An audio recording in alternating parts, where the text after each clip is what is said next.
গাজা উপত্যকায় ইসরায়েলের অব্যাহত বর্বরতার বিরুদ্ধে ক্ষোভ প্রকাশ করে তেল রপ্তানি বন্ধের ঘোষণা দিয়েছিল মুসলিম দেশ আজারবাইজান। কিন্তু সেই ঘোষণা যে ছিল লোক দেখানো ও প্রতারণায় ভরা, তা ফাঁস করে দিয়েছে ইসরায়েলের প্রভাবশালী দৈনিক হারেটস। সংবাদ মাধ্যমটির অনুসন্ধানী প্রতিবেদনে জানানো হয়, তুরস্কের চাপের মুখে 2023 সালের শেষ দিকে আজারবাইজান ইসরায়েলে তেল বিক্রি বন্ধের ঘোষণা দেয়। এরপর দেশটির কাস্টম ডাটাবেস থেকে ইসরায়েলে তেল রপ্তানির সব তথ্য মুছে ফেলা হয়। তবে বাস্তবে কোনোদিনই বন্ধ হয়নি তেল সরবরাহ।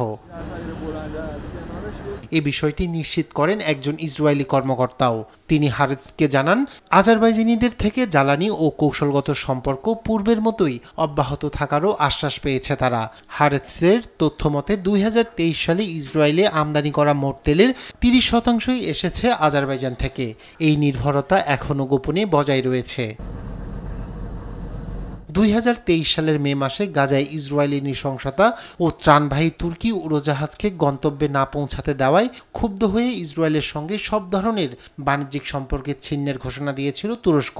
তবে বিরোধী দলগুলোর দাবি, আজারবাইজানের তেল বহনকারী পাইপলাইন এখনও তুরস্কের ভেতর দিয়েই ইসরায়েলে যাচ্ছে, যা এরদোয়ানের অবস্থানকে প্রশ্নবিদ্ধ করেছে। ve Avrupa görüşmelerin yapılmasında এই ঘটনায় ইস্তাম্বুলে আজারবাইজানের রাষ্ট্রায়ত্ত তেল কোম্পানির অফিসের সামনে তীব্র বিক্ষোভ করেছে সাধারণ মানুষ। মুসলিম পরিচয় নিয়ে দখলদারদের সঙ্গে ব্যবসা করা শুধু ভণ্ডামি নয়, এটি ফিলিস্তিনিদের সঙ্গে বিশ্বাসঘাতকতারও শামিল বলে মনে করছেন বিক্ষোভকারীরা।